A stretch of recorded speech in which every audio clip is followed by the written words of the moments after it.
Hello everyone. सपने और लक्ष्य में एक ही अंतर है। सपने के लिए बिना मेहनत के नींद चाहिए और लक्ष्य के लिए बिना नींद के मेहनत चाहिए। और इसी के साथ शुरू करते हैं यमक अलंकार। तो देखते हैं यमक अलंकार कहते किसे हैं। चलिए आगे देखते हैं और बढ़ते हैं यमक अलंकार। यमक अलंकार कहेंगे किसे? तो जहां एक शब्द या शब्द समूह अनेक बार आए किंतु उनका अर्थ प्रत्येक बार भिन्न हो जाए वहां यमक अलंकार होता है। ठीक है, आई बात समझ में? क्या याद रखना है कि जहां एक शब्द या शब्द समूह या कह सकते हैं अनेक कोई भी शब्द, एक से अधिक शब्द भी हो सकते हैं, लेकिन वो क्या है, बार बार आए और हर बार उनका अर्थ क्या हो जाए, भिन्न हो जाए। ठीक, उसको कहेंगे यमक अलंकार। जैसे कोई भी शब्द रखें, हम आगे पढ़ेंगे, जैसे कनक कनक है। ठीक है, कनक कनक है तो एक शब्द दो बार आ गया, लेकिन एक का अर्थ धतूरा और एक का अर्थ सोना होता है। ठीक है, तो चलिए आगे बात करेंगे यमक अलंकार के अंतर्गत। देखिए उदाहरण देखेंगे यमक अलंकार के, और पहला उदाहरण है आपका काली घटा का घमंड घटा। ठीक, तो यहाँ पे दो घटा आए हैं, दो घटा आए हैं। पहला क्या है, काली घटा का घमंड घटा। पहला घटा काली घटा, काली घटा यानी क्या, बादल। ठीक है, का घमंड घटा, घमंड घटा यानी क्या हो गया, कम हो गया है। घमंड क्या हो गया है, कम हो गया है। ठीक है, तो ये किसकी पहचान है, ये यमक अलंकार की पहचान है, आप ध्यान रखेंगे। ठीक है, आगे देखो, माला फेरत जुग भया फिरा न मन का फेर, और कर का मन का डारी दे मन का फेर। ठीक, क्या है कि इसमें भी आपका मन का फेर। ठीक है, क्या कहना चाहता है कि मन का जो है, यानी क्या है, ये मन का होता है माला का दाना।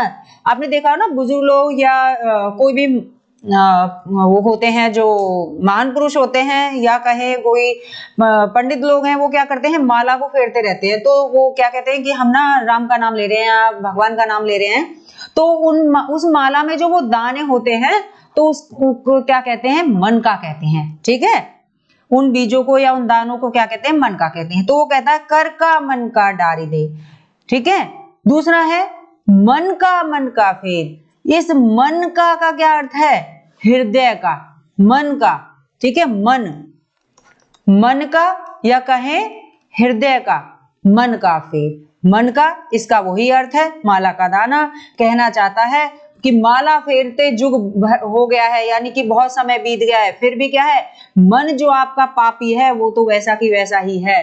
ठीक है, इसलिए क्या कहा उसने कि कर का मन का, यानी कि हाथ में जो आप माला लिए हुए हैं, जिसको फेर रहे हैं, उसको तो छोड़ दे, डारी दे। अपने मन को, अपना हृदय परिवर्तन करो, हृदय का मन का फेरें। ठीक है, हृदय को शुद्ध करें। चलिए बढ़ते हैं नेक्स्ट उदाहरण की तरफ देखेंगे। देखो थर्ड उदाहरण है आपका, जेते तुम तारे तेते नभ में न तारे हैं। तो जेते तुम तारे यानी जितने तुमने तारे हैं, क्या है कि प्रभु जी जितने तुमने तारे हैं यानी कि तुमने तार दिए हैं। कहते हैं ना, तार दिया, पार कर दिया, तार दिए, हम तो तर गए, हम तो यानी कि उद्धार करना, उद्धार हो गया है। तो जितनों के तुमने उद्धार कर दिए।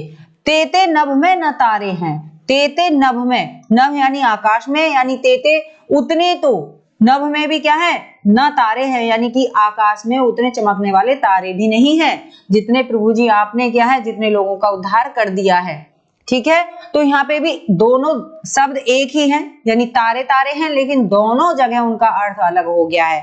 यही यमक अलंकार कहता है आपसे। ठीक है, शब्द समान हो, उनके अर्थ अलग चले जाएं। देखो इसमें फोर्थ को देखिए, कहे कवि बैनी बैनी ब्याल की चुराए लीनी। क्या कह रहा, कहे कवि बैनी, कवि बैनी जी कहते हैं। कौन है ये, कवि का नाम है, कवि बैनी जी कहते हैं कि कहे कवि बैनी, बैनी ब्याल की चुराए लीनी। बैनी यानी चोटी किसकी चुरा ली, ब्याल की चुराए लीनी। ठीक है, तो देखो बैनी है और दूसरी भी बैनी है, शब्द दोनों समान है, लेकिन दोनों अर्थ अलग अलग हो गए हैं। एक चोटी के लिए प्रयोग हुआ है और एक कवि का नाम है बैनी।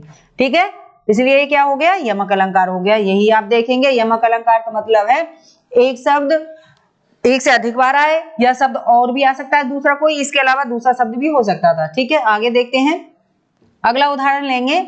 अगला उदाहरण है आपका ये रहा, तेरी बरछी ने बर छीने हैं खलन के। तेरी बरछी, बरछी क्या है, जो आप ना काम में प्रयोग लेते हैं उसको कहा जाता है बरछी। जैसे एक हथियार का नाम है, और तो उसको क्या कहते हैं, बरछी कहते हैं। जैसे एक कुल्हाड़ी टाइप होता है। ठीक है, क्या है, तेरी बरछी ने बर छीने हैं खलन के, यानी बर, बर कैसे, बल क्या कर लिया है, छीन लिया है। यानी भाई सामने वाले के हाथ में अगर हम कोई हथियार देख ले तो दूसरा जो है क्या हो जाएगा, चुप हो जाएगा, शांत हो जाएगा। तो बस वही कह रहा है, तेरी बरछी ने बर छीने हैं खलन के। तो चाहे कितना बड़ा योद्धा हो, लेकिन सामने कोई माना बंदूक लेके खड़ा हो जाए तो वो तो वैसे ही दूसरा सामने वाला शांत हो जाएगा डर की वजह से। बस यही तो, बरछी यानी हथियार, और दूसरी बरछी का मतलब है बल छीनना, बल को छीन लिया है। ठीक है, दोनों का अर्थ अलग हो गया है। देखो, देखते हैं अगला। अगला उदाहरण है, खग कुल कुल, खग कुल कुल कुल सा बोल रहा। ठीक है, खग कुल कुल कुल सा बोल रहा। अब खग कुल यानी खग माने हो गया आपका पक्षी, और खग कुल कह दिया, कुल माने होता है जैसे परिवार कह दें, कुल कि हमारा कुल है, हमारा वंश है ना, तो ये वही है। तो वो कह रहा है खग कुल कुल कुल सा बोल रहा। तो पक्षियों का जो समूह है, यानी खग कुल जो है, पक्षियों का जो ये समूह है, ये कैसा बोल रहा है, कुल कुल सा बोल रहा है।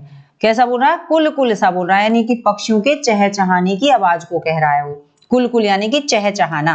ठीक है, अब ये कह रहा है, देखो, एक कुल माने तो हो गया समूह, या कहें कि उसका परिवार है। ठीक है, और दूसरा जो कुल कुल दे रखा उसका मतलब है चहचहाना।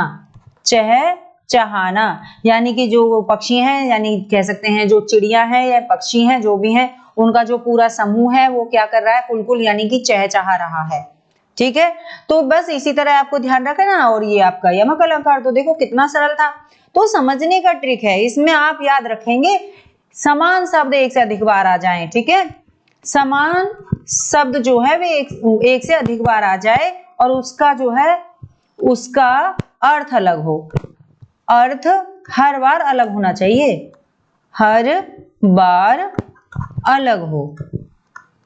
ठीक है, बस यही है, यमक अलंकार में कुछ नहीं है। देखो कितना सरल हो गया है। तो आप इसी तरह हमारे साथ बने रहिए, आपके लिए ऐसी अच्छी अच्छी वीडियो लेके हम उपस्थित होते रहेंगे। नेक्स्ट वीडियो लेके फिर आएंगे, उसमें आपको हम श्लेष के बारे में सिखाएंगे। और तब तक के लिए धन्यवाद, थैंक यू, नमस्कार।